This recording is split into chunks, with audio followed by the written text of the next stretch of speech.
Welcome to our panel with the United Nations General Assembly Science Summit on Indigenous Mental Health. We are so thrilled to have you here today. This is such an important topic, and we have some wonderful experts to share with you about this topic. For those who are unable to make it, this is all going to be taped, as you can see from our wonderful individuals here doing the taping, and it will be shared far and wide. So to begin, I'd like to make a few acknowledgments. The first is Lori Gaon, who's here. Lori, please wave. Lori is the owner of Crafty Lounge, this lovely space where this is taking place. She was very kind to let us generously use this for this event. And obviously, you can see all these beautiful crafts, all of which Lori has made. This is a crafting facility, and it's specifically crafting for mental health. So thank you, Lori. We also want to acknowledge Conscious Health, which is a sponsor of this event.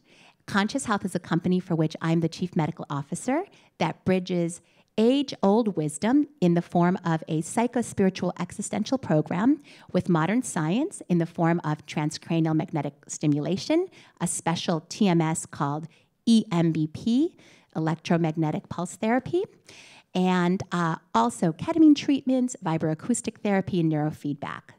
We currently have one location in Larchmont, California, and we'll be creating more locations soon. So thank you, Conscious Health. Third, I want to acknowledge two speakers who had wanted to be here with us, but unfortunately were unable to either for a medical or family reason, and that's Randy Anotabi and Rick Coro. And Rick has endowed Michael with the power to give his message, is a very important message, so Michael will be sharing his message as well as Rick's message. The next thing I'd like to do is a land acknowledgement. I'd like to acknowledge that we are gathered today on the traditional lands of the Lenape people, who were the original caretakers of this region prior to Western settlers coming in. We honor their enduring relationship to this land and recognize the historical and ongoing impacts of colonization. As we engage in today's discussion, let us be mindful of the contributions of the Lenape people and other indigenous communities and commit ourselves to learning more about their histories, cultures, and ongoing struggles.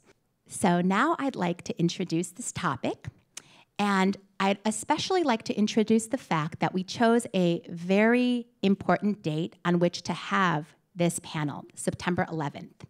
Connecting the ethos and philosophy stemming from the events of September 11th to Indigenous mental health requires an exploration of both the impact of trauma on communities and the broader implications for resilience, identity, and cultural understanding.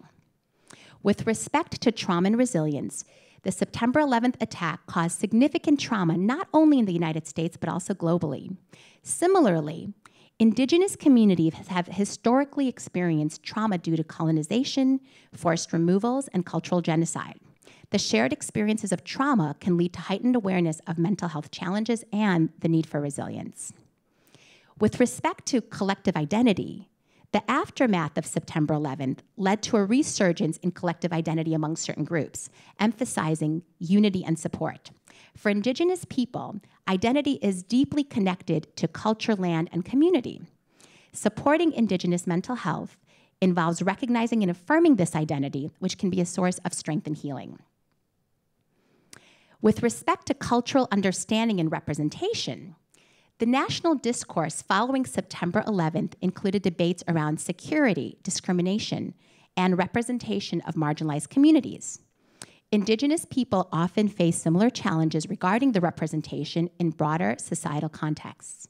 Addressing mental health in these populations requires culturally informed approaches that honor their unique experiences and perspectives. Healing, whether from the trauma of a national tragedy or historical injustices, often relies on strong communal ties and support networks. And with respect to policy implications, the response to September 11th involved significant policy changes, including those addressing mental health support for veterans and first responders. Similarly, there's a need for policies that specifically address the mental health needs of Indigenous populations, recognizing the unique historical and cultural contexts that shape this experience. So now I'd like to introduce our panelists. Each of our panelists comes from a really unique and amazing background and has something very special to share with us today. I'm going to be introducing them one at a time, and then each of them is going to speak for a few minutes about their message to you. And after that, we're going to have a discussion, after which we're going to open it up to your questions. The first person who's going to speak today is Lala Forrest. Dr. Lala Forrest, a member of the Pitt River Tribe, is a second-year resident in psychiatry at Yale and a health equity researcher. She was recently elected to serve an at-large directorship for the Association of American Indian Physicians and is the co-founder of an Indigenous School of Medicine. She graduated from the UC San Diego with a BS in Physiology and Neuroscience and received her MD from the Frank H. Netter School of Medicine. She's interested in Indigenous methodologies and collaborating with tribal nations to harness cultural awareness and strengthen Indigenous well-being. Thank you, Lala. Please. AnnaYusimMD. Hello, everyone. My name's Lala Forrest. I am Hiwi-Si-Dawi from the Pitt River Nation up in Northern California. I want to first thank Dr. Yusim here and Lori so much for extending the invitation for me to be here and speak amongst these excellent panelists here. Today I have limited time, but I want to do my best to talk to you about something that I'm very passionate about within 5 to 7 minutes about how we can transform health through an Indigenous School of Medicine. But before I get into that, I just want to situate myself first to let you know more about where my people come from. So on the picture to your left, you could see the colonial border of Oregon and California. And this is where my people are from. Our colonial name that was given to us is Pitt River. We created dug pits along this river to hunt for game. And the Pitt River Nation's comprised of 11 autonomous bands. My band is the Hiwi-Si-Dawi, which means the people from up top. We're the farthest north, which overlays with the city Alturas. And here you could see a photo of my family household where my mom grew up, my uncles, my grandma, everybody in our family, and my family still lives there today. I mostly grew up, though, in an urban setting down in the city there, Redding. But I spent a lot of time here on the XL Ranch Reservation, and I enjoyed walks exploring our land and collecting rocks and obsidian. So it was really precious time, and for me, there's a lot of strength in being an Indigenous person and a lot to be proud from, but also at the same time, I was the first person in my family to go to college, to go into medical school, and this was uncharted territory. And I didn't really know what to do with my life until I met my first Native physician in college, illustrated here with the circle. This is Dr. Dan Kalak. And I met him through the Native American Research Center for Health, or the NARCH program, which is funded by the National Institutes of Health. And Dr. Dan, working with him, showed me that it was possible for somebody from my background to pursue medicine. And I actually met the person, Dr. Williams here, the other photo, who created the NARCH program due to her visionary leadership and tireless efforts. But I consider myself lucky. When you look at the statistics, less than 0.5% of all active physicians in the US identify as Native. And this number drops to 0.16% when we're looking at full-time faculty. And although it's not here on the slides, we can also look at the number of Native deans in the United States. How many deans do we have? 0. So we are severely underrepresented in medicine, and we could argue that we have no representation amongst leadership positions. And I'm very curious about how we can at least get to a representation in medicine that matches that of our representation in the general US, or parity. So recently, I asked this question of what if we can reach parity within a generation's time? Is that possible? And so I did some mathematical modeling to answer this question. And here on the x-axis, you can see the years projected all the way out to 2060. And then on the y-axis, you have the number of Native physicians. The blue curve shows the growth rate that is needed for us to reach parity by year of 2060. The gray curve is the growth rate, the current growth rate in our medical training systems. And you can see that it falls significantly short from what we need. And so we need some sort of transformative intervention in order for us to address this Native physician growth gap. And one intervention is through an Indigenous School of Medicine. And me and my colleagues here, one second. While we get that up, thank you.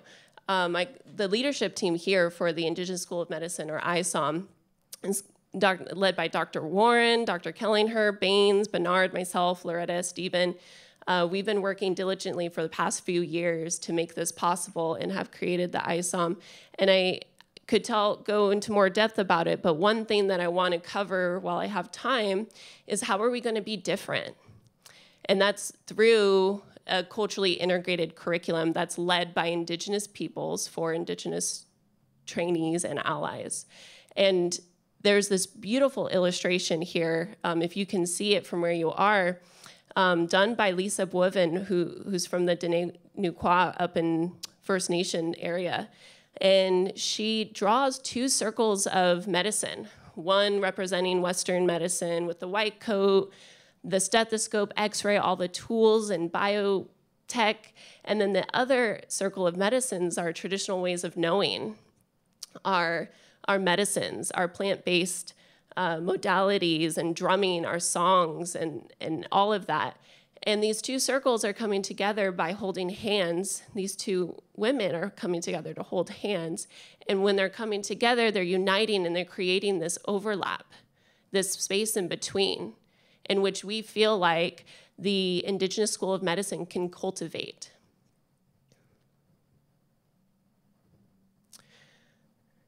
So I'm very excited to speak to you all today about our vision and our Indigenous School of Medicine, and we're planning on making this become a reality.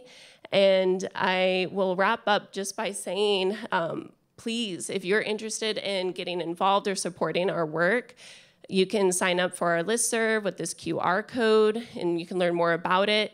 The last thing that I'll say is that this is a picture of me and my two younger brothers, and they're part of my inspiration for doing what I want to do.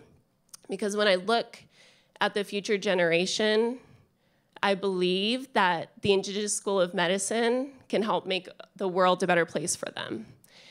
And it could do that by giving the opportunity for Indigenous peoples to practice medicine the way that they envisioned, in the way that they were meant to by Creator. So thank you, Sasula. I'm very grateful. Thank you so much. Thank you so much, Dr. Lala. That was wonderful. Our next panelist is actually going to be on Zoom. It's going to be Mr. Patrick Anderson. And it says Giselle, so if we could put Patrick, that'd be wonderful. Thank you. Patrick is a translational Tlingit elder, Dak Houdain, who has managed mental health services on and off since 2004. He comes from a family that lived in poverty during much of his childhood, where he emerged with an exposure of 6 of 10 negative parental behaviors as studied in the Adverse Childhood Experience Study. This is a very high ACE score, ACE, Adverse Childhood Experience, 6 out of 10, which correlates with numerous long-term consequences for mental, emotional, and physical well-being. However, Patrick was incredibly resilient, and despite this difficult start in life, he graduated from Princeton University and the University of Michigan Law School. He has been immersed in Tlingit culture for decades and speaks on cruise ships visiting Alaska about his Tlingit and Alawite people. He's also been immersed in the study of toxic stress and Indigenous mental health for the past 15 years. Patrick, take it away. Thank you. Thank you, Dr. Anna. With a very short period of time, what I've done is to set my PowerPoint to transition so that at the end, I'll have 5 minutes in. In the meantime, you'll see a number of slides that kind of inform you, but I'm not going to speak directly from them. Instead, what I'm going to share with you is that a translational leader is one who knows and understands the science and a pathway to the future in non-political terms and is an advisor to the Indigenous leadership, the clan leaders, the chiefs, about a pathway that then they make a decision on. And so the approach that I come from is a traditional Indigenous approach of everything has a spirit. We are connected to all in our tribe and all of our animals, all of our foods, our trees. And what that tells me is that we need to address healing as a part of a system. Shamans traditionally worked in 3 areas. They were either in the area of witchcraft or in actual healing, manipulating the body, traditional plant medicines, but there is a branch that deals with soul wounds and soul aggression. I got into this in 2008 after I had 4 years of learning from some amazing people about systemic approaches to learning. And what I discovered in reading the Adverse Childhood Experience Study is that it served as the root cause of a lot of problems and issues that touch Alaska Natives, American Indians, and other cultures around the world, childhood acquired trauma.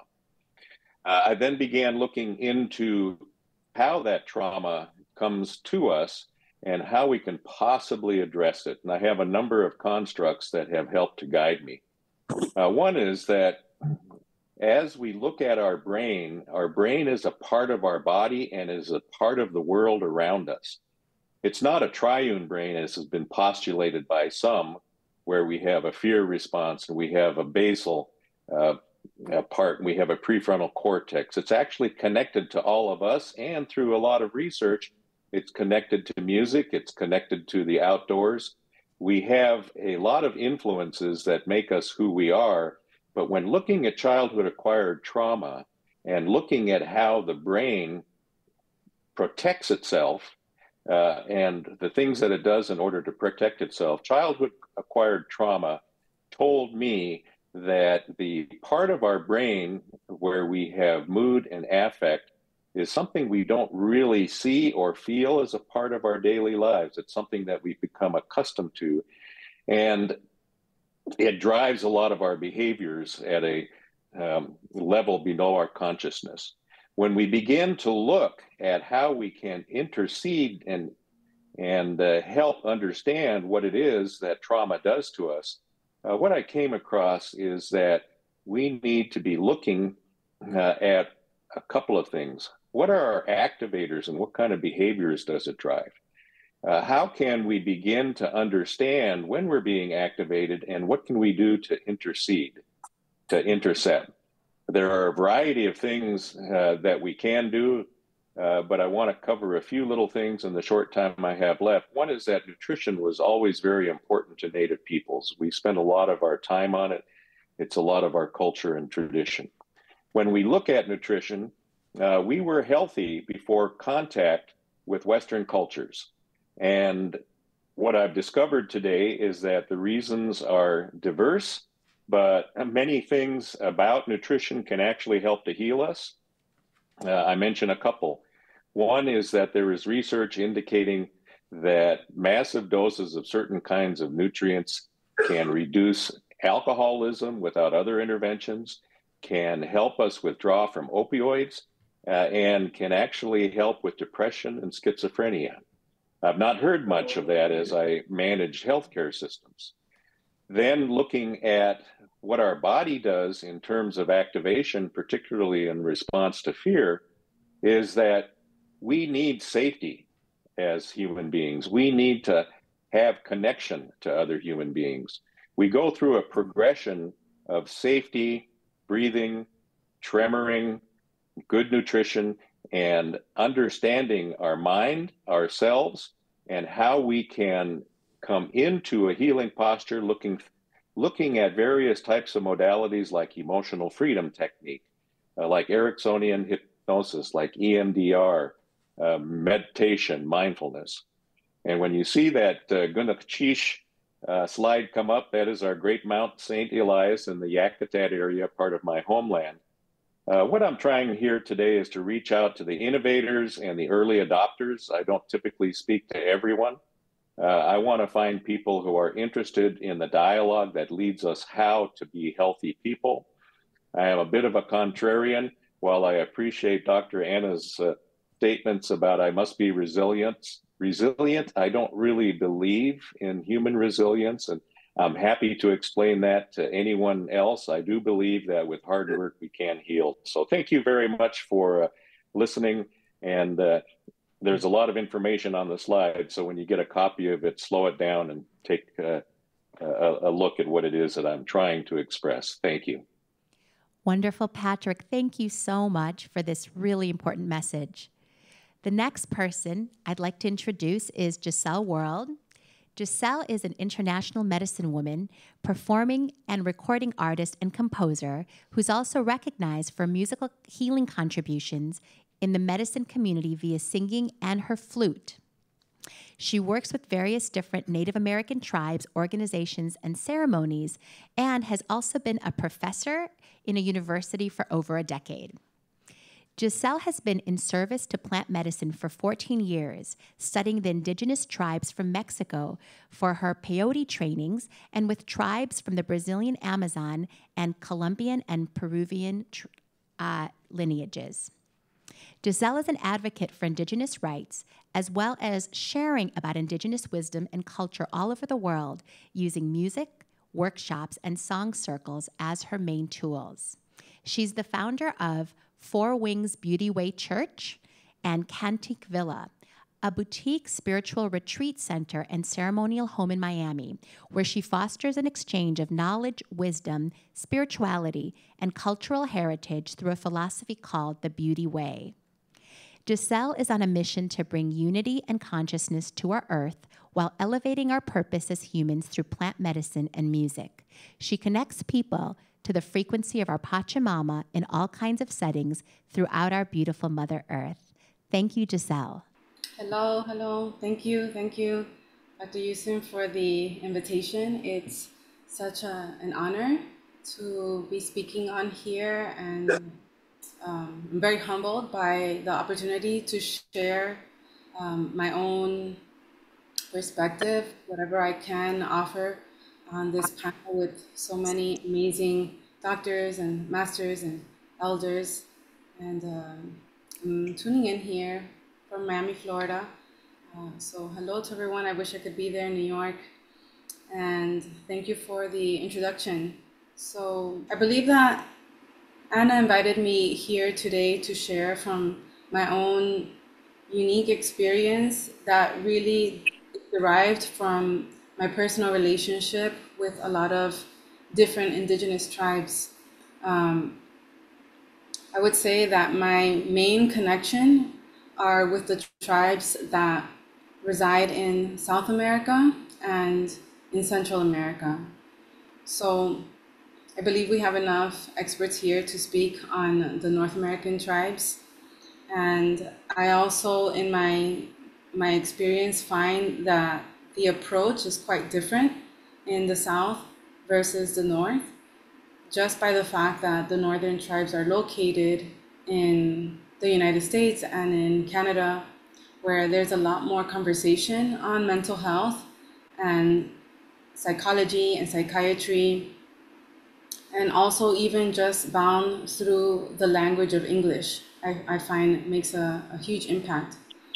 So one of the things that came to mind when Anna invited me to speak on this matter, I started to go inward and reflect on my relationship, my conversations, and the experience I've had with some of the tribes. Specifically, I would name the Yawanawa is one of the tribes that I work very closely with. They are from Acre, the state of Acre in in Spain, in Brazil, in the Amazon.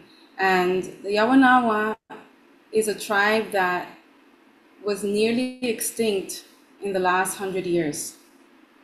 And I find that, like many tribes, this deeply impacts their mental health in a way that they don't necessarily speak about. They don't use the same language that we do, but it's generated deep trauma that they are attempting to heal through their reconnection with their lineage and their tradition, which was nearly forgotten for a very, very long time.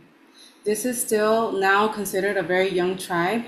They don't have many elders that I would say are above 60, because many of their few elders have already passed on.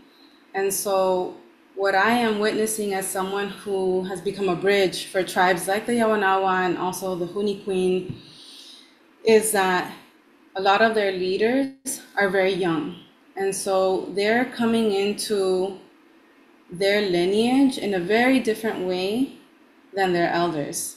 I think I froze here. Okay, I think I'm back. Are we connected? I think I was freezing for a moment.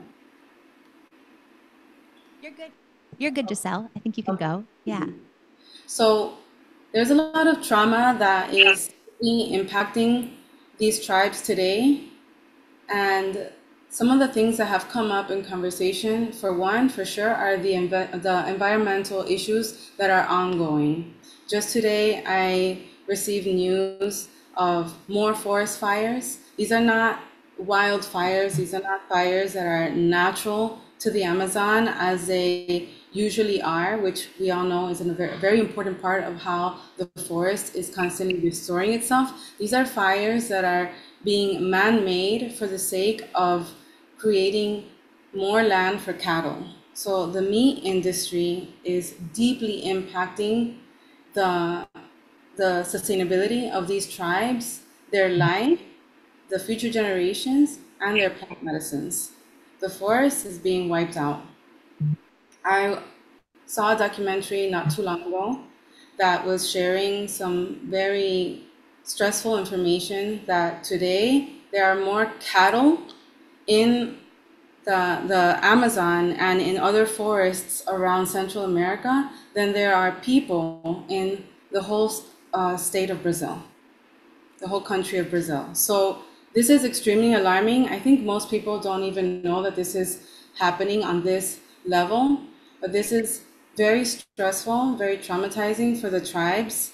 I'm in direct communication with many of them, as are many of the people in our teams over here, and they're constantly needing support for being able to rebuild their villages after these massive fires that occur.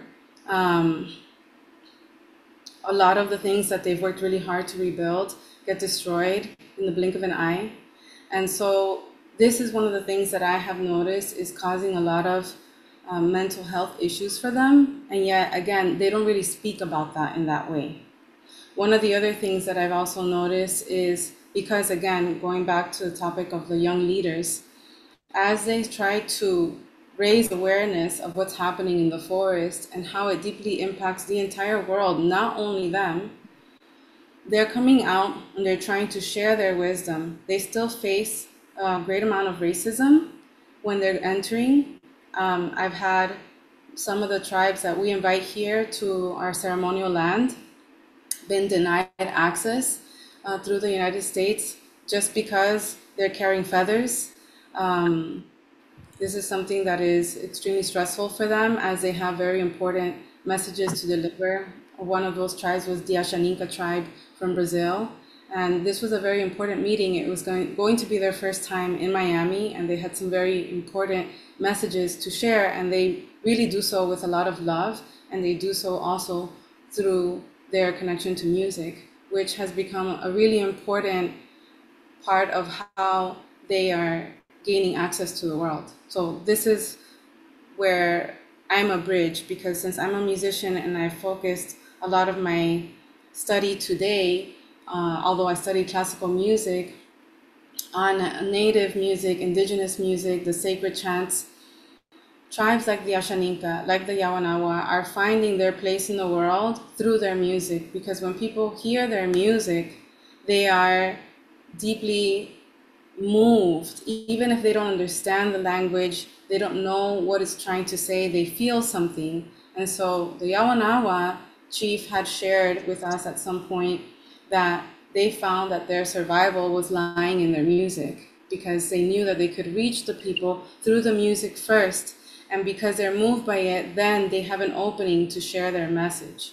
So I found this to be really important, and it gave me more ammunition to take care of their ways, to take care of these sacred songs, these chants, and open up more opportunities for them to come and share of their culture and their message by opening up spaces for concerts, just to start.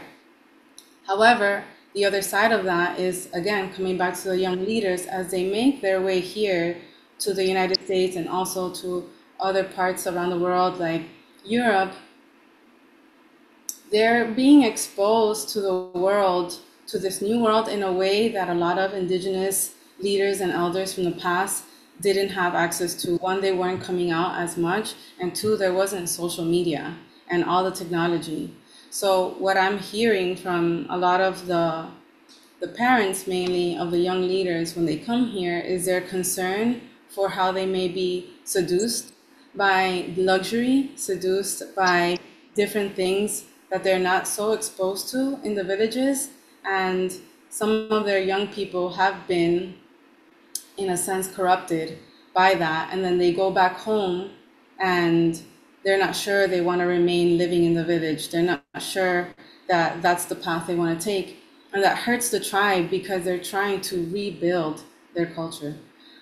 So there's what I have heard from them as far as how they deal with some of these issues that end up basically leading them into deeper forms of depression.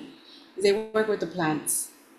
So the conversations that we have here with mental health and medication and treatment, from what I have heard from them, they're not leaning that way as much, because they see it as a spiritual problem.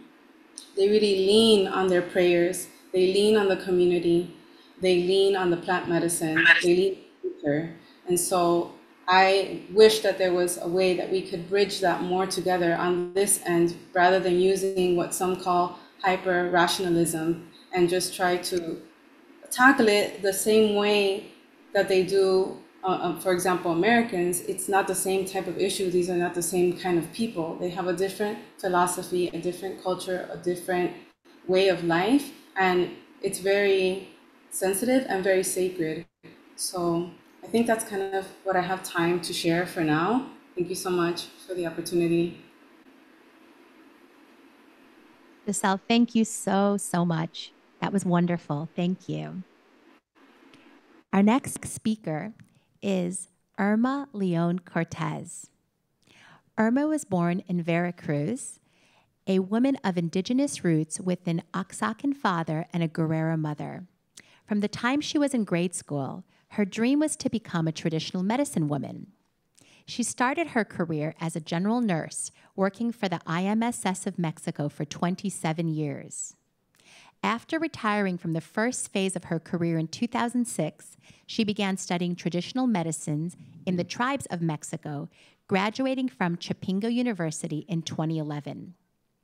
Recognized by many prominent institutions, both nationally and internationally, her work as a medicine woman ranges from working directly with patients to teaching traditional medicine courses, publishing medical plant recipes, being a spiritual guide in Temescal ceremonies, and integrating powerful healing modalities from Asia and Africa. Irma sits on the board of directors at the Toltec Cultural Center of Teotihuacan. I actually got the phonetics from ChatGPT, collaborating with the Cultural Center of Mayan Art and Philosophy. She speaks at conferences on Mexican medicine and herbalism all over the world. Irma is also a co-founder of Sovereign Healers, which is Michael Torres's organization that we're going to hear a little bit about later. La medicina tradicional mexicana son los conocimientos que nos han dejado nuestros ancestros y que han pasado de generación en generación por medio de la tradición oral y práctica, integrando los conocimientos científicos. En la tradición indígena existen enfermedades que no tienen un fundamento científico. Sin embargo, existen. Presentan signos y síntomas.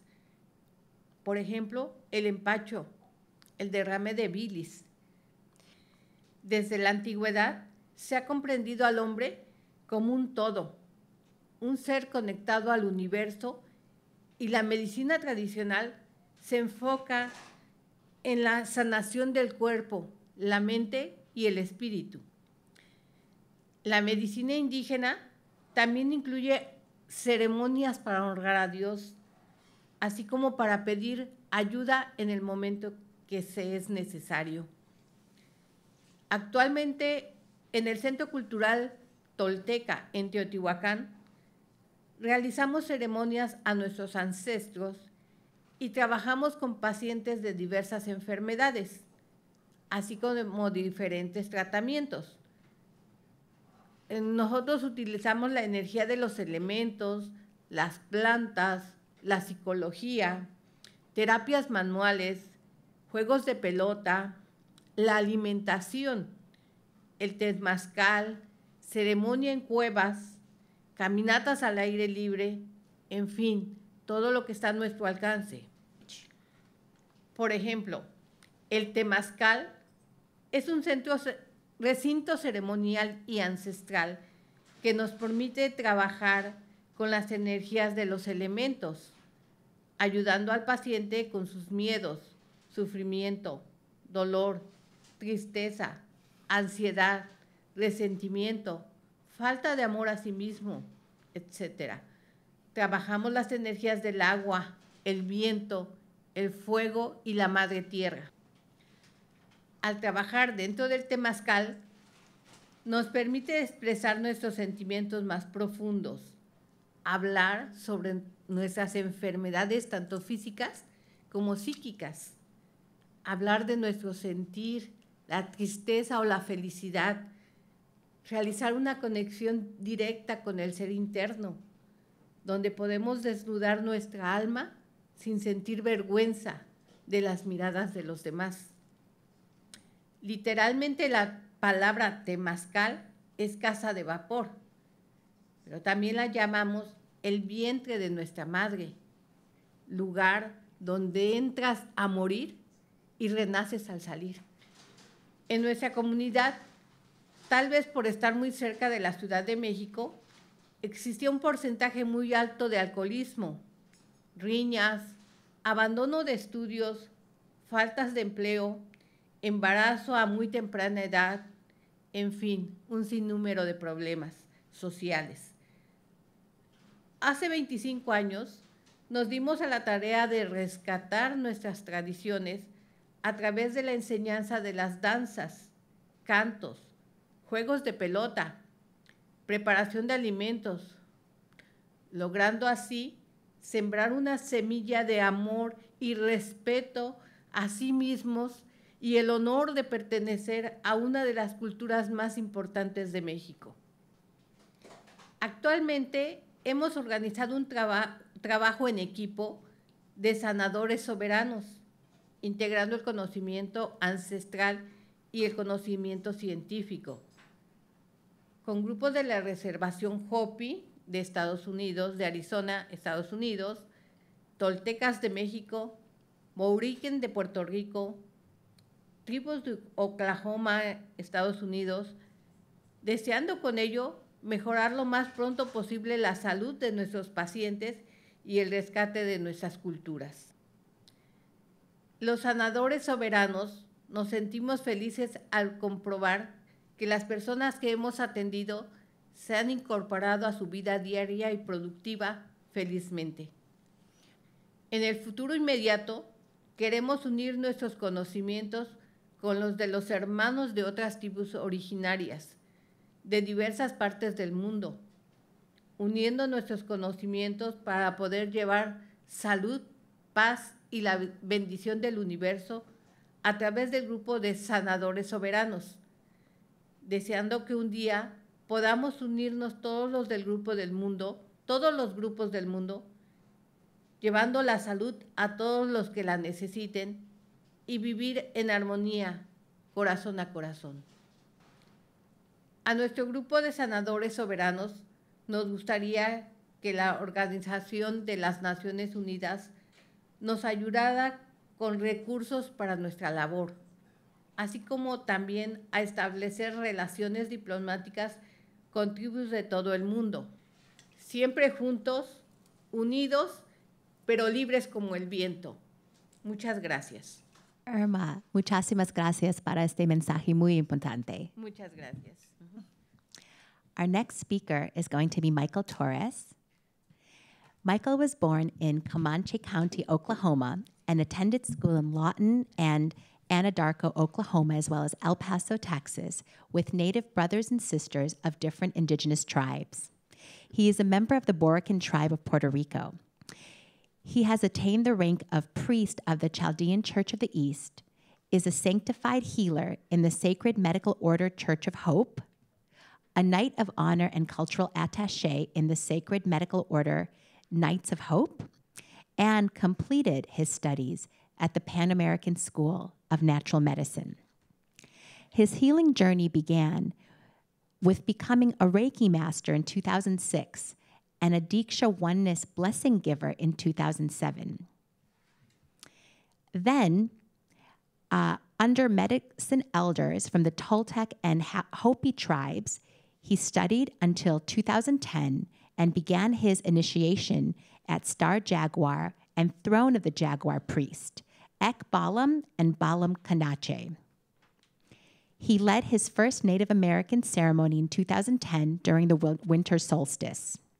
He is the founder of Sovereign Healers, a group of healers of cross-cultural diversity working together as a team to assist healing at all levels, the body, the emotion or soul, the mind, and the spirit. Thank you, Michael. Thank you, Dr. Yusim. Very grateful to be here. Grateful to be that you all are here to work with us and learn together and to be part of this esteemed group here. Thank you all. Rick Carew couldn't make it. He's the Kachina chief for the Hopi Nation, and he sends his blessings and words to share with you today. The Kachina chief is an ancestral chief, much like in Africa, Egungun, or in different faiths, the angels or the devas, depending on what faith, but it connects us back to our ancestors and back to those that depart, that then rise to the heavens, and then they can come back and visit from time to time during different ceremonies. And so blessed to have learned from him, as well as Irma, as a wonderful teacher, and Her Majesty Anna Lomacopagito and several others that have been tremendous teachers throughout the years. In honor of the lives that were lost in 9/11, maybe close our eyes for a little bit and do a little meditation and open our hearts. So if you wouldn't mind, just close your eyes and breathe in deeply. Connecting your heart in honor of the lives that were lost at 9/11, the families that were hurt through that process, and all the lives that have been lost since then through challenging the world. And open our hearts to receive information and blessings for our own healing and for the healing of our loved ones, our children, our ancestors, and our friends, and our colleagues.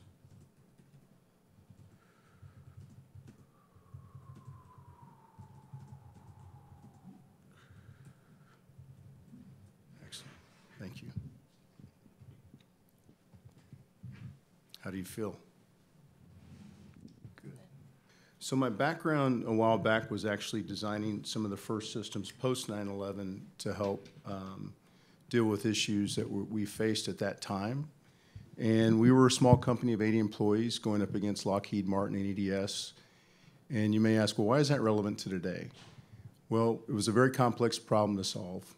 And it took a lot of teamwork and it took a lot of tools. One of the things we used to say was there's no one silver bullet, that it takes a lot of different people, a lot of different cultures and experiences, both modern medicine, both traditional, to really solve the problems that we're dealing with today.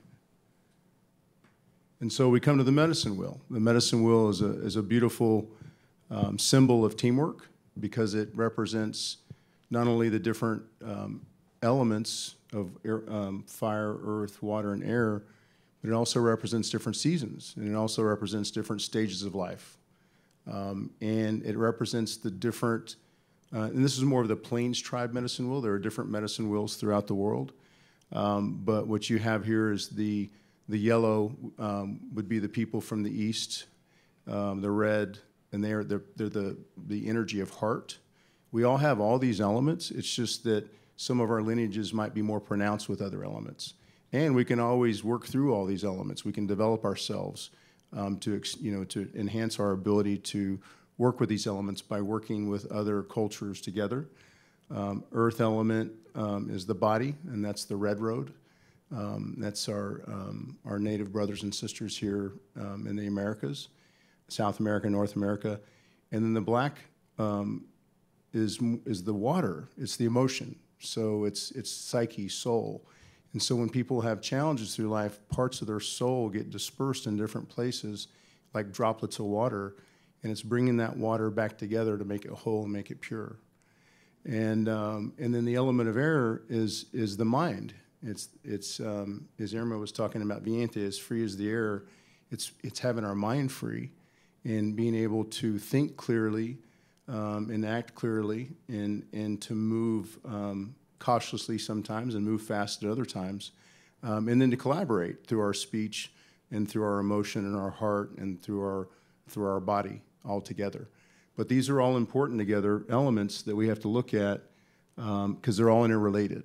So if we're assessing somebody's illness at the body level, there might be an element of water or an element of fire or air that's out of balance.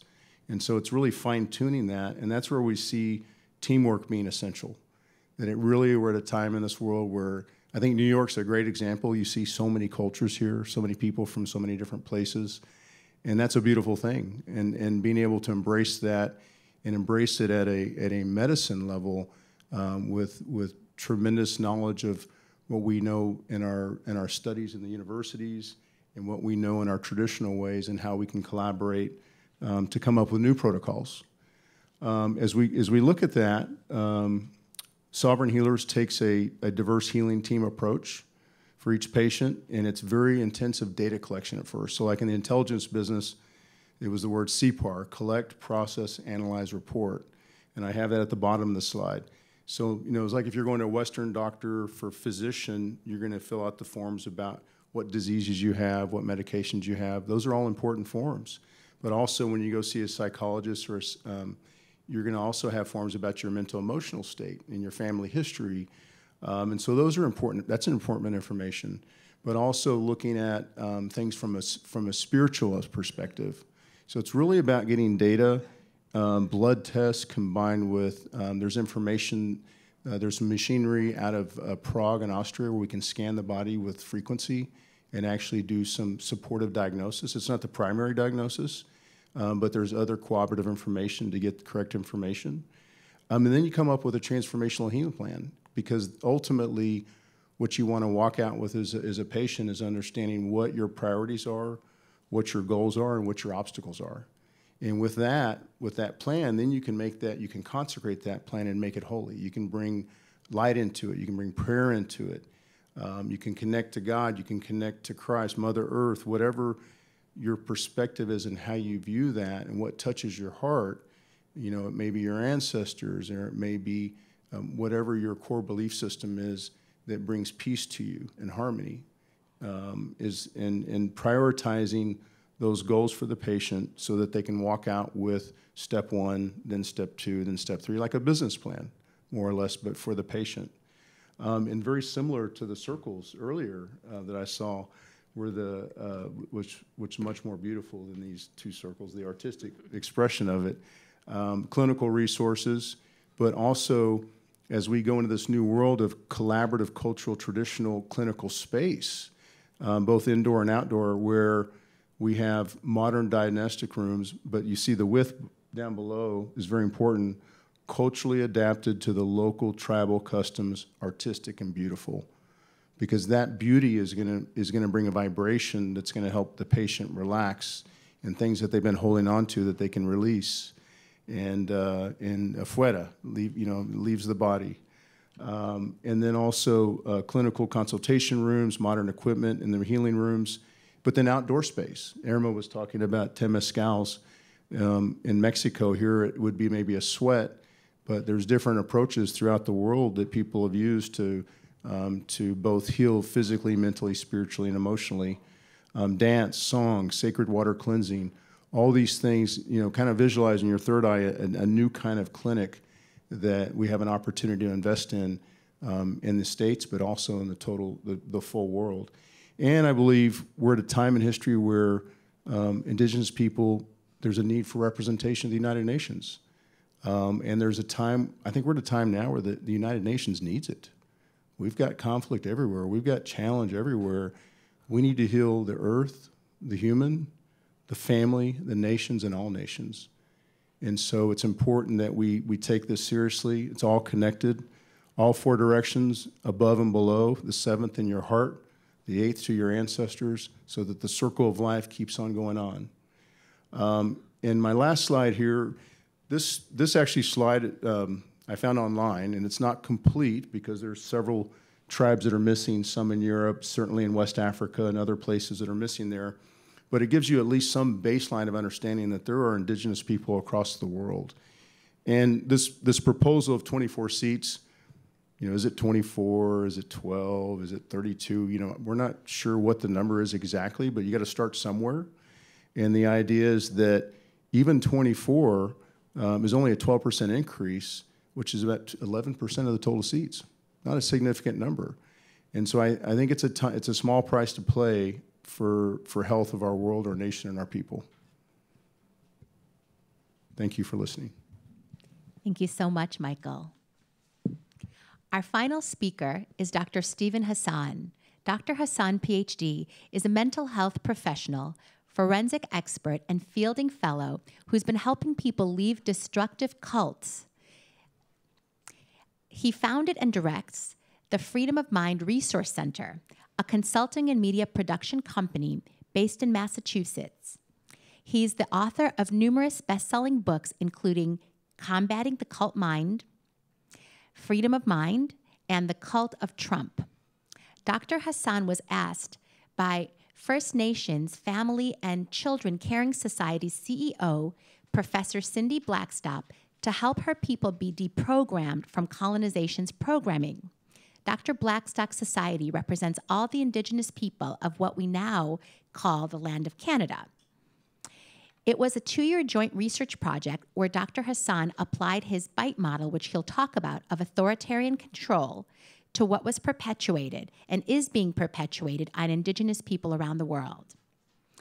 Dr. Hassan is frequently featured in various media outlets such as the Associated Press, the Wall Street Journal, CNN, ABC, NBC, and the New York Times. The BITE model, which he developed, is the world's first scientifically validated construct for evaluating authoritarian control. And Dr. Hassan hosts podcasts and other interviews, the podcast being called The Influence Continuum. Thank you, Dr. Hassan, and welcome. Thank you so much. Let me share my screen. Thank you, Dr. Yusim. And I want to say we met at the brainmind.org conference, and we saw the brain on art together and learned about the neuroscience of how important music and arts are to our minds and our bodies. And I'm very honored to be part of this meeting today. I will share in the, actually, I don't see my chat anymore in the Zoom. There it is. Let's see. I lost the chat. Anyway, in the chat, I will put this link, which has 2 webinars and 3 information sheets that I did with Dr. Blackstock.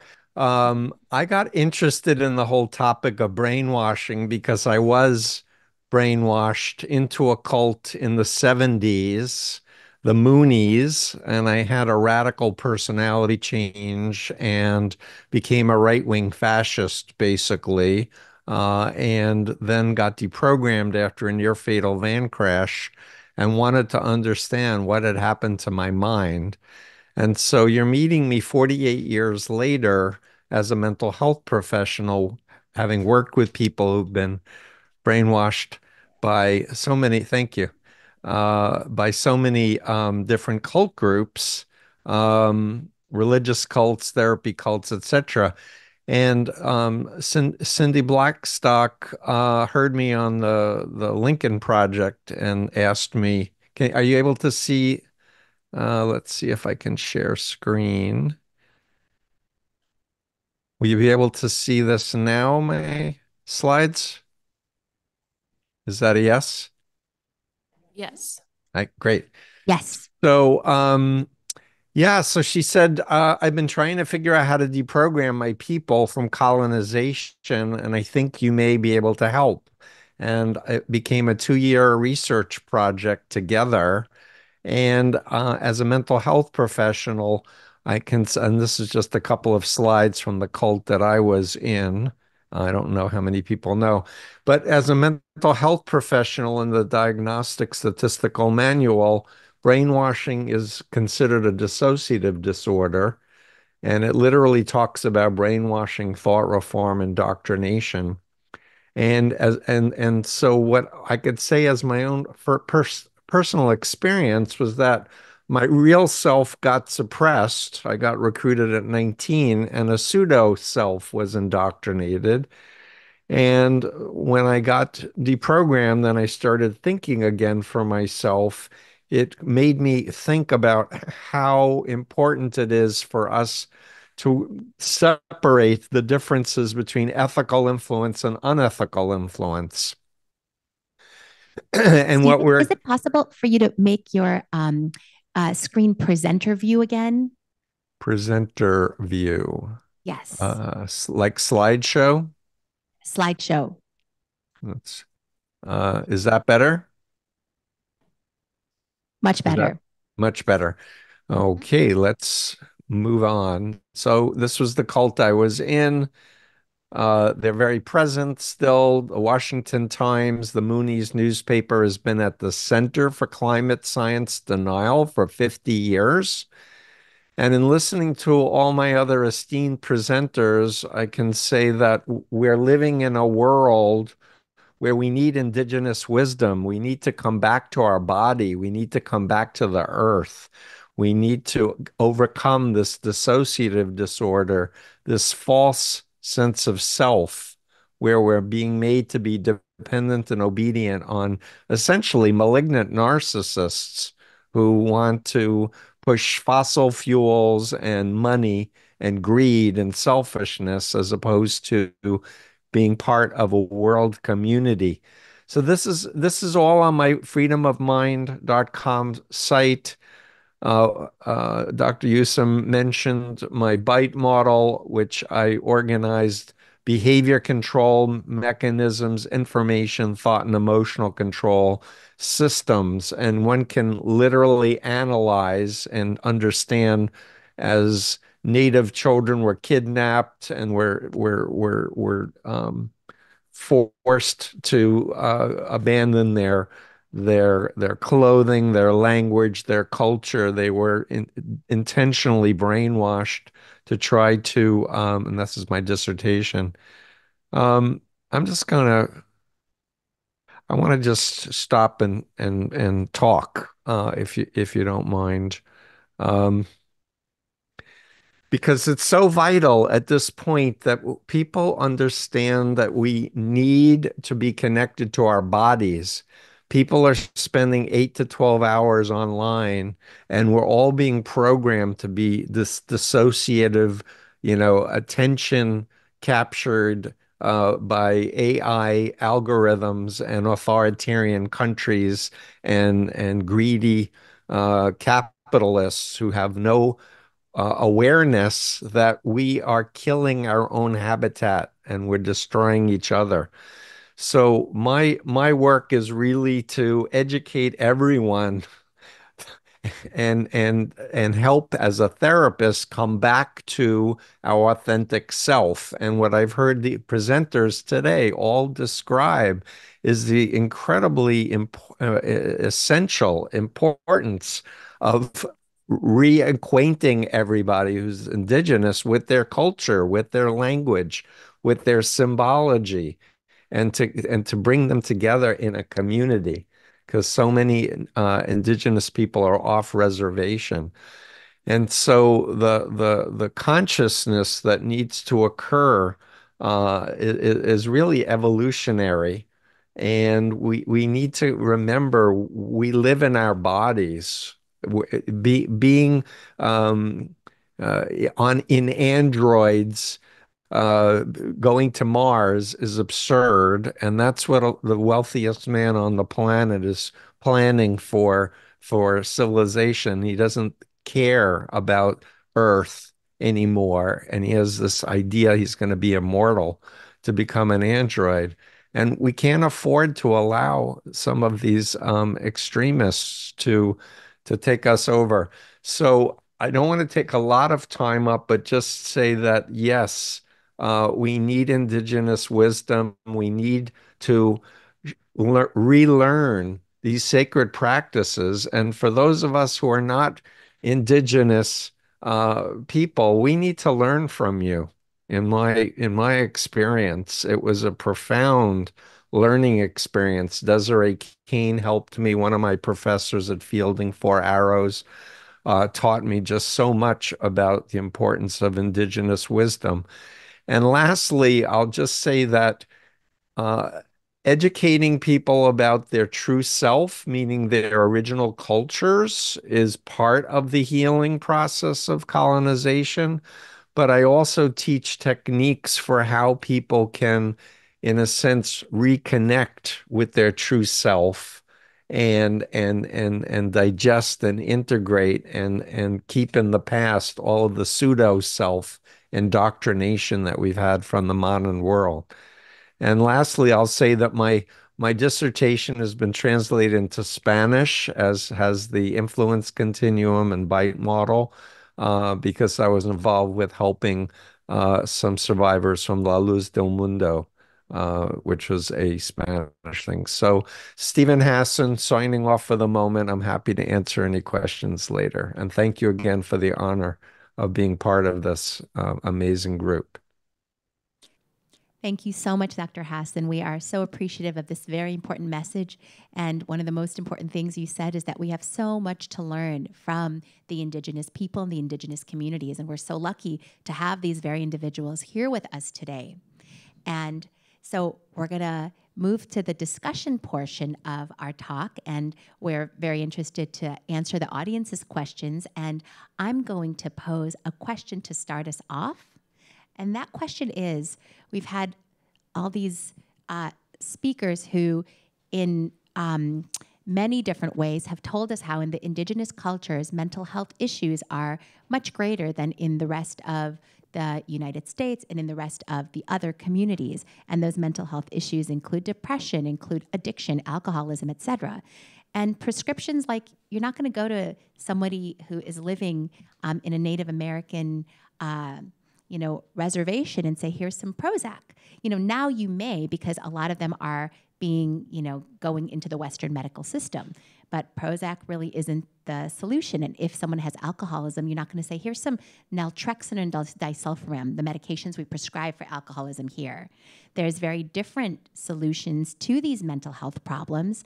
And so those solutions were very beautifully elucidated by Irma, in terms of the Temescal and multiple other things, by also Patrick, who talked about nutrition and the different nutrients, high levels of nutrients can be helpful with alcoholism in very profound ways. Also by Giselle, who talked at length beautifully about plant medicines and how powerful plant medicine and music is in healing. And so I want to pose these questions. What do you think, to our panelists, what are the most important steps that need to be taken to acknowledge and understand the mental health concerns of the Indigenous people, and how can we change the present statistics from them having the highest rates of alcoholism and among the highest rates of depression to much, much lower rates?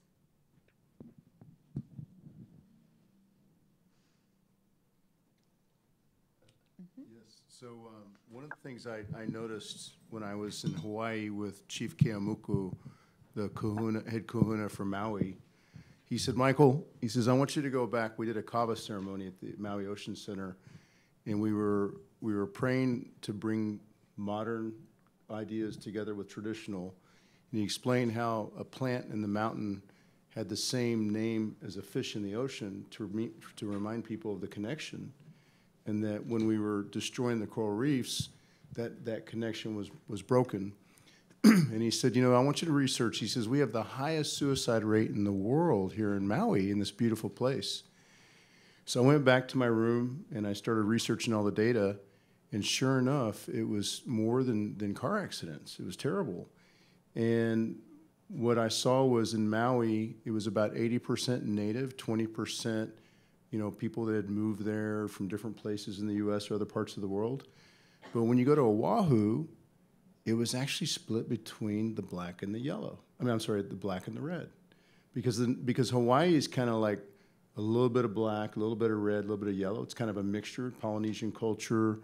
But it really struck me because now you have more yellow, you know, you had more Japanese in the area, which I think, I don't know, there was some kind of cultural connection there that was because of the Polynesian connection maybe. There was a little comfort zone there.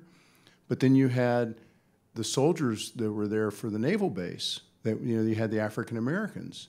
And so all of a sudden, it's like they shouldered up together and took the burden together. And so when you look at ancestral trauma, and you look at people that were brought over from Africa, that were uprooted, that were brought across a big body of water to a distant land, the trauma they faced was a severe trauma. And then you look at the red nation here in the U.S. that was moved to different lands, but on the same land, it has a lot of trauma. The big thing I saw different in Hawaii was they were moved around the corner. So they saw their ancestral lands where that hotel was built. And so they had the reminder of the suffering.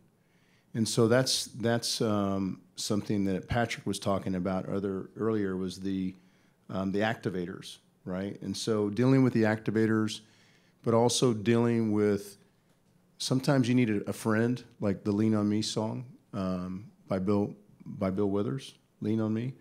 You need somebody to come help you out. And sometimes you need another culture to help you out. Sometimes you need another part of the medicine wheel. But I believe, because we can get stuck in our zone, right? Even in our own lives, we can get stuck in that area. But it is definitely different based on the experience and the depression levels, based on the reminders, and then needing to have that cross-cultural help to help release. I have a very different perspective, but one that is designed to incorporate the individual beliefs and traditions and customs of each tribe. What I look at is what is called childhood acquired trauma, in which I believe has as its root cause the historical trauma that Michael was talking about, that Black people experienced as they were moved out of their homeland, and that Cherokees and others were exposed to as they were removed. So I know I get very technical on some of this, but I believe we need to understand this from a translational perspective in order to begin looking at the potential for healing. So the primary root cause I see for suicide can be best expressed in the findings of the Adverse Childhood Experience Study. Studied 10 parental behaviors that individuals were exposed to And what it was found is that if you had 7 of the 10, the cohort you belonged to they each were part of a 35% attempt level for suicides. And yet when you look at those who had 0 exposures to those 10 parent behaviors, it was about 2.5%. Statistically, that is huge. And then I began to see from a different perspective that when we look at root cause, it's variable. And the variation that I see is that we have a menu of choices in our mind to try and find ways that we can heal ourselves. When you have run out of options, suicide is the last one. But when you look at drinking, you look at drugs, you look at violent behaviors, they are all expressions of mood and affect that break out into emotion. And so what I see as a potential for healing, it does incorporate ceremony, but you have to go down to the base levels of the brain. Now, Stephen was talking about DSM-5, I think. We have ways of looking at the external behaviors, but I believe that if you look back into the mind, for some reason, has a menu of things to choose from in the way it expresses its trauma. That's why I say that when you begin to understand your brain, you can begin to heal it. The nutrition part, what blew me away is research by Dr. Joseph Hibbelin, which showed that veterans who had blood samples that he was able to access and medical records showed an amazing effect with the supplementation of omega-3 essential fatty acids. So what Dr. Hibbelin found is that once he established the mean of his 800 subjects, that there was a 14% increase in suicides for every standard deviation a soldier was underneath the mean, which meant that's a 42% increase if you're down at the third standard deviation. So historically, I think what we need to do is reconcile that with the indigenous practices, of which there are, thousands and thousands around the world, Stephen, even you had those indigenous practices, although they may have been hundreds, if not 1,000 generations in the past. We all came out of that, which is expressed in our genetic material. So I encourage people to look at some of the foundational traumas that we have, childhood acquired trauma, because it has a huge effect on what we become as adults. Thank you, Dr. Anna. Thank you so much, Patrick. Wonderful. I'd like to just respond to Patrick and say that I'm very familiar with the ACEs work of Dr. Falidi and Brian Ullman, and they're actually working on an app that not only helps people identify ACEs, but also will help with the help of Ericksonian hypnotherapy to help people to heal. So I think let's talk afterward, you and I, Patrick. Absolutely. I look forward to it. Thanks. And if it's okay, I'll just jump in on that note. I think there's a lot of great discussion points that our panelists can bring up and speak from their own experiences. But from my perspective, trying to cultivate healthcare professionals out there who are culturally grounded and are capable of delivering the type of healing that people need. I think that's one way in which we can try to address these health disparities within Indigenous communities, and along the concept of like growing our own and knowing and working with providers who know how to collaborate in partnership with tribal communities, with leaders, knowledge keepers, our elders. All of that needs to be prioritized moving forward. And I also think in general, in terms of, and I believe one of our panelists mentioned this too, about the effects of like the importance of decolonizing our mind. And somebody said this quote, but the quote is, the greatest weapon of the oppressor is the mind of the oppressed. So we need to educate ourselves, go back to our roots, know our stories, know where we come from in order for us to move forward in that realm. And everybody can do this. So just wanted to plug that in. Thanks.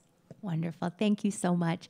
I just want to see if Irma understood the question being, how do we reduce the mental health burden of the Indigenous from being among the highest in the world to being much, much lower? And I also want to see if Giselle has a response, if Irma and Giselle would like to respond. And you don't have to respond, but you're welcome to. Sí, nosotros los indígenas realizamos una conexión directa con el universo en varias ocasiones. Por ejemplo, en una meditación, ahora llamamos la posición de Buda cuando entrelazamos nuestras piernas, ¿sí? Para nosotros se llama Nahuiolin, que significa 4 movimientos. Nosotros entrelazamos las piernas y para nosotros la posición significa Nahuiolin, que es la conexión directa con los 4 elementos, los 4 rumbos, las 4 estaciones del año. Y esa posición, sí, nos permite que al entrelazar las piernas, nuestro ano se conecte directamente con la Madre Tierra. Al levantar nuestras manos, hacemos la conexión de la energía del universo, de nuestro ser creador, y bajamos la mano, esta con la mano derecha, la mano izquierda nos permite conectarnos con la Madre Tierra directamente. Entonces, esta conexión pasa toda la energía a través de nosotros, hace la purificación de nuestro cuerpo y la enviamos hacia la Madre Tierra. Esa sería una forma de sanar. Otra forma de encontrar armonía en nuestro cuerpo es cuando realizamos danzas. Con el toque del tambor, ta tan, ta tan, ta tan, ta tan, ta tan, ¿sí? Realizamos pasos en 4 direcciones, en 4 tiempos, para armonizarnos con el sonido de los tambores, de los ayacastles, que son sonajas. Todo nuestro cuerpo entra en energía, en una danza, en un movimiento continuo. Cuando hacemos un giro, nos conectamos con la energía del universo a través del viento. Cuando realizamos este movimiento, agradecemos a Dios. Cuando hacemos esto, hacemos un agradecimiento a la Madre Tierra. Todos estos movimientos son continuos durante varios minutos y esto nos lleva a un equilibrio. Otra forma de sanar es con el sonido de los caracoles. Se coloca la persona enfrente, dentro de una danza, en el centro de una danza, se toca el caracol así, y ese sonido, esa vibración empieza a armonizar nuestro cuerpo y es otra forma de sanar emociones. Well, Irma, muchísimas gracias. Muchísimas gracias. And that's real. Yes. Irma and I worked on patients this last weekend, and we found that to be the same truth, was that we found out what was hurting the heart, what was the suffering, the sadness in the heart. We worked with the fire con fuego to transmute that information, because the fire has a frequency, and when you pray into the fire, it responds. The elements respond to the prayer, especially when you've been doing it like in practice, you develop the skills, it continues to grow stronger. And then clearing the mind, figuring out what the preguntas para obscuridades in the mind that obscure the mind. And so once we understand the perceptions and the emotions, we get an inventory of them chronologically from 0 to 5 years old, 5 to 10, 10 to 15. And we want to know the sufri, the domer, the suffering and the pain.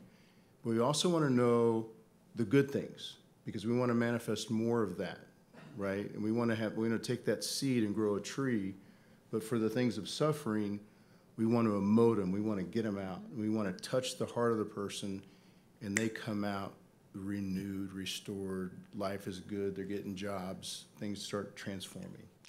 That's so beautiful. Thank you, Michael. Sí. And I think what you're saying and what Irma said was so important, that healing progresses through movement and through sound and certain postures and body positions. And this is something, unfortunately, that isn't often acknowledged in Western medicine, and there's so much wisdom in this.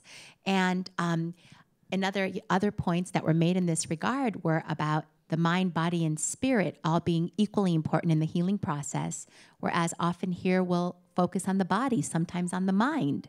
In psychiatry, we focus on the mind and brain, but rarely on the body or the spirit. And so these are wonderful perspectives and important paradigms from which we can learn. So thank you very much for that. I'm going to pose one more question, and then we're going to open it up to the audience. And my question is regarding the exchange of ideas and how these important ideas are being transferred from many indigenous communities into our culture, often into Western medicine. And in particular, many of the plant medicines are now being studied medically to be used in America, often outside of their cultural contexts. Plants that are being studied include ayahuasca, psilocybin, things of that nature. And we have double-blind controlled trials trying to understand the efficacy. And my question to the group here is, how can this be done in a way that is ethical and doesn't include cultural appropriation? Cultural appropriation often occurs within the context of a power imbalance, where dominant cultures, often our culture, unfortunately, exploit or commodify elements of marginalized cultures, such as indigenous cultures, without acknowledging the origins or the historical context. This can be particularly harmful when indigenous intellectual properties, such as traditional knowledge or practices, are used for profit without consent or compensation. So I'm very curious from our speakers what we can do to allow for ethical cultural exchange without cultural appropriation. So I think actually this question is still tied into what I wanted to say about the last one. And actually what came to mind at first was not so much a response, but it was actually a question, which was taking into consideration that I think one of the main intentions here with this type of conference is to figure out how we can create a bridge to support the indigenous communities with mental health. And as I'm absorbing all of the information that's being shared here today, my question was, well, why should they trust the people on the other side when their ancient wisdom hasn't been valued? And when it comes to how we're bridging now and the use of the master plants, I mean, there's still a long battle to be able to protect the rights for them to be able to work with their medicinal plants. So in the conversations that I've been part of relating to mental health, again, most of the tribes that I work with don't speak of it in that way. They're not looking for support outside of their villages to find healing for the ailments that they face. I think that a lot of the ailments that they're dealing with are very stress-driven. This is not even fully going into a conversation about the drugs and the alcohol that plague many of the reservations, especially in the North American tribes. But really are coming from the outside stress that they receive from the uncertainty of their future, the uncertainty of the Amazon, of the forests, of the deserts, of their sacred ways, of their sacred plants, their animals. And this kind of stress is for them being generated from outside, from the same group of people that now want to say, here, we have a solution for you. And a lot of this comes really with a prescription to a chemical drug that they don't want to take. And what they really, I think from what I've heard, want is space to be able to do their practices and remain in their tight communion with nature, which is where they believe they have the healing that they need, all the connection that they're requiring to find their healing, to find their center, to move forward with their life, with their traditions, with what they have to offer the rest of the world. Because really what I think is that they are the ones to come and help heal us, not the other way around. And it would be way more effective if we gave them the space to do that and supported them, rather than trying to control them constantly and put their homes in danger. So that was a question that was kind of posed to me. And just piggybacking off of what the maestra from Mexico was speaking on, there's a lot of healing that happens through the ways that they work, through dance, through music, even without ingesting any plant medicine, that is not going to be measured by a Western doctor, but is proven over and over again to give physical healing results. And I firsthand experienced some of that in one of the traditional ceremonial practices they have, that's called a moon dance, where the women come together and they dance leading up to the full moon for 4 nights, fasting and not sleeping.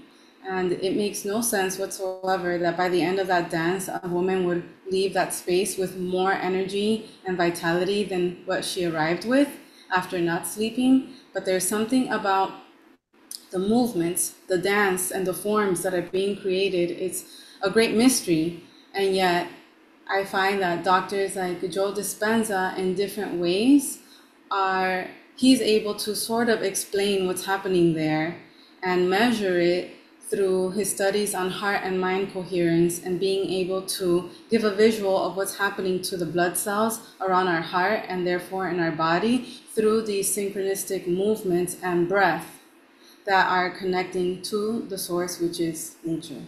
So I don't want to take more time, but I just wanted to plant that seed and that question of why should they trust us? Thank you so Dr. much, Anna? Giselle. Yes, please. Patrick. Love that question.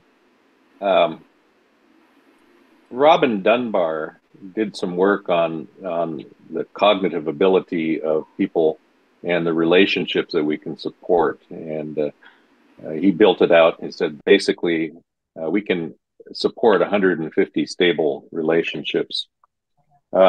Tribes in Alaska were about 150, but we developed through custom and tradition a way of incorporating other Dunbar groups. And as I looked at our traditional pre-contact health, the best evidence I had was the visit that Dr. Weston Price took to a number of indigenous cultures. And I was impressed by his photographs of the dental health of indigenous people all over the world. But he also found that, about a lot of the burden of illness and disease was not there originally. So that's why I start from the foundation of what we were, and then look at what we have become, and then try to figure out how we integrate the world that we inherited. That's why adverse childhood experiences meant so much to me. It shows the impact of historical and parent-generated trauma on each of us. And so I think we need to keep in mind, we're all very variable in our health. We all have ceremonies We all have different ways of being, but we have to acknowledge that every culture has those that are different. What is the common purpose that they serve? I believe that some of that answer may lie in the relationships that Dunbar says we can maintain. And basically, as we maintain them, if we extend our reach out to other people, we start to create the symbolism that we teach through culture and tradition to the extended groups that help us come back and form relationships that are not exploitative. What I see in my own community now is that we have so many who have adopted a Western European approach to greed. We have individuals who run our organizations who all of a sudden want to be paid $2.5 million a year when the services that they're providing are to people who may make nothing.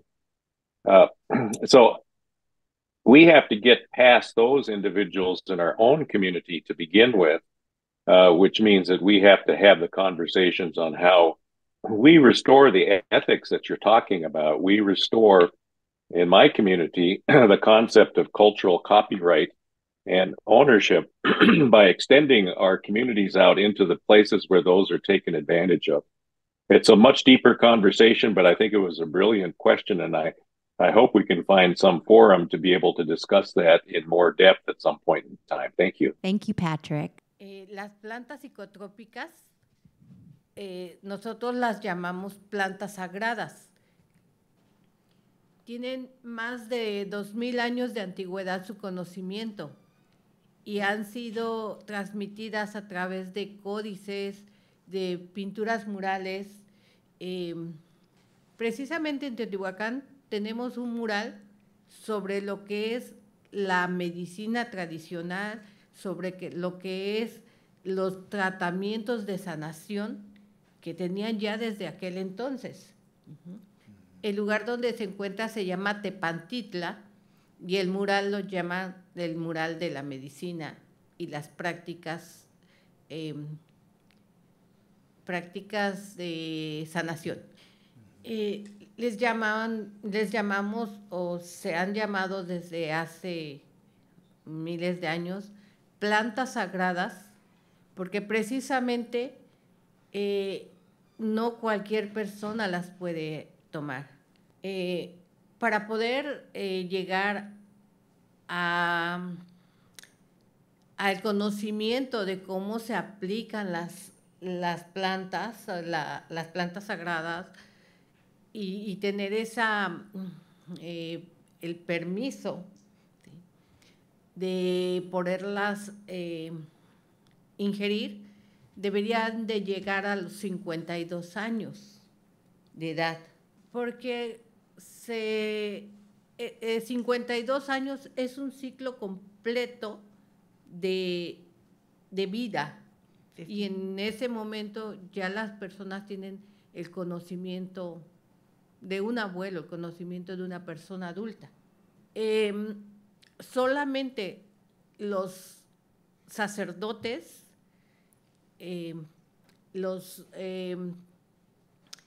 grandes tlatoanis o jefes eran los únicos que podían tomar o ingerir esas plantas, y solamente en el acto ceremonial. In a ceremonial. No era para todo mundo ni para en cualquier momento, solamente en forma ceremonial, y las personas de gran conocimiento eran los que podían ingerirlo. Actualmente las ingieren las personas sin conocimiento, sin ese respeto, porque también debe de ser muy respetada la ingestión, ¿sí? No en una ceremonia, sino en cualquier momento. Eso les afecta, y afecta demasiado. Hay una planta que nosotros la conocemos como toloache, y se conoce como el reverenciado, porque afecta directamente al sistema nervioso central, y cuando la persona la ingiere y se pasa de la dosis, queda como queda inclinado. I want to stop her because I want the audience to have a chance to ask questions because we're close to the end of our time, if that's okay. But everyone's going to have a chance to speak in much more detail. Yeah, muy bien. Good. Excellent. So thank you so much, Irma. Gracias. I'd like to open it to the audience for your questions before we have some dinner together. Neha. And Neha, can we give you, oh, perfect. We have a mic for you. Thank you so much. I have a two-part question. I come from India, and the way Ayurveda was something that was originated in India, but when the Western world came to India, they took like a part of yoga, which was just body postures, just exercising, and they came to America, they came to the West, and they made it all about Ayurveda is equal to body postures, which is not true. I feel that similarly, now that indigenous wisdom is becoming part of pop culture, cacao ceremonies, moon dances, all of these are becoming more like gathering and circle things just for recreation. And like you say, it's very sacred wisdom. So my question is two parts. One, how do we who are genuinely seeking healing know what's real for healing versus one that's become part of pop culture? And second, you as a tribe, you as the indigenous, what are you doing to preserve your secrets or the wisdom that you have? Like in Ayurveda, a lot of our texts were burnt. So what are you doing to preserve it, to like keep it timeless, to keep it there? So those two questions. Sorry. Beautiful, Neha. Thank you so much. And I'm going to ask every panelist, as you answer the questions, because there may be other questions, to please keep the answer to about a minute, maybe a minute and a half at most. I can take the first part of that question. So in the first part of that, I think what Giselle was talking about earlier, it's similar to what we're thinking about in Sovereign Healers, is that we bring in wisdom keepers, and we actually bring people onto the reservation so that we can actually bring value to the reservation as well. Because, there's value in what the reservation has done with casinos, but now we want to bring healing so that we actually have the foundation. And as those that come in to pay for the healing, then scholarships go to the natives to receive healing. And so now we have a cultural exchange. And so I think that method will preserve the greatest authenticity of it. So that we can have the greatest impact, and that we can also collaborate, though, and we need to collaborate with modern medicine in this effort, and that's where we think that investments need to be made to clinics across the nation, across the world, in India, everywhere, so that we can do this the right way. Thank you, Michael. Anybody else want to take Neha's two excellent questions? Custom and tradition is the way that we taught our children through the time they become elders. And in my culture, elders are not old people. Elders can become elders at a stage of their life where they have accumulated the knowledge. We accumulate that at different stages. And so as I've thought through, how do you perpetuate a healing process? It really has to follow that there is a source of teaching. What we have in the United States right now is a source of, you come take a test and we'll certify you, and then you hold yourself out despite not having the deep knowledge that's gained through sometimes decades of teaching. So I think Ayurveda I'm not as familiar with as other healing modalities, but it has like a 5,000-year history, if I'm correct.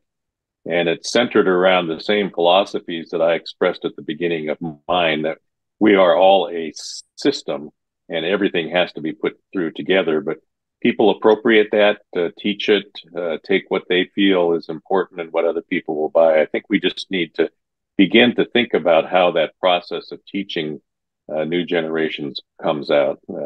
And I'll end there and move on to other questions.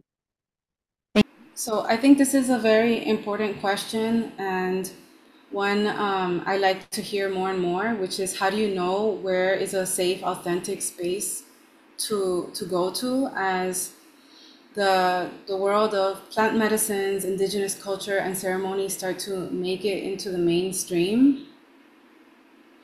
And one of the things may not be the most popular opinion, but is to listen to your intuition, which is what they're teaching us all the time. If your intuition says, not sure, don't go there.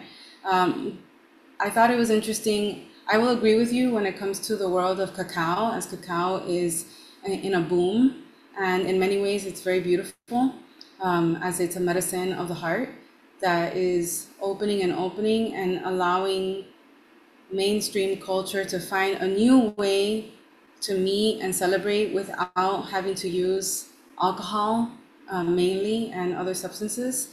To work with cacao is something very special and beautiful, and yet again we always have to be careful with how these ways are being presented in a way that are not affecting marginalized indigenous people and as well the cultural appropriation.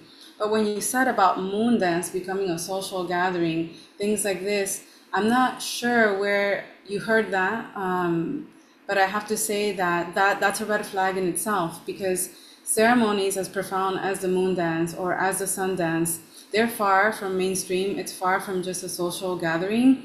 It's a very serious, very profound type of work, and anyone who participates in it knows that. Much in the same way that working with real medicine ceremonies like with ayahuasca, there's nothing recreational about that. And if it is, then that's not the place, and maybe they're serving a diluted form of it. But as far as I know, with real work with the plant medicines and ceremonies that don't include it, like moon dance and sun dance, there's absolutely no permission to photograph or take video in these ceremonies. So I find it hard to imagine that this would make its way into pop culture, because you can only know what happens by being present in it, and you can only share it through your experience. But there's no way to, we're not allowed to take photographs and post it on social media or any videos or anything like this in those type of ceremonies. So I would say to you and to anyone who has that question, if you see that happening, that would be a red flag. That would be an indication to not go there. If they're allowing photography to happen in these very sacred ceremonies, then that's not a place that is holding integrity for that type of work. Thank you, Giselle. Yes, another question. I guess it's more of an observation than a question. I grew up in all things health and wellness and Western medicine, and grew up in a family that encompassed all of that. So mind, body, spiritual health, alternative health, Western medicine, psychology, you name it. And so I've never seen a disconnect between any of that. To me, it's all about thriving and living as a fully empowered human, and encompasses all those things. And I think the disconnect between all cultures is a curiosity and a willingness to delve into other cultures. And when you're willing to delve deep into any of these cultures, including your own, or crossing that over, that's when true learning and expansion happens. So as human beings, we tend to stay in our silos, no matter what they are, and there isn't a cross exchange of information and sharing of gifts. So, you know, I was in big pharma for 30 years, and I launched 20 of the largest blockbusters on the market globally, and I did that by disrupting from within. So I expanded and retaught Western medicine doctors about how to look at health holistically within the paradigms of Western medicine. So I would encourage everyone here, no matter what nationality you're from, to be willing to delve into other modalities, including Western medicine, in order to expand wellness and health for all of humanity. We all have gifts to give, and I think that's really an important factor. Thank you. Any other comments or questions? Okay, well, we are going to be here for a while as panelists, and we also want to invite you all to have some Thai food with us. And thank you all so much for coming and being part of this very important event and this knowledge transfer. I feel like I've learned a ton from this. I hope that you have as well, and we look forward to seeing you at dinner.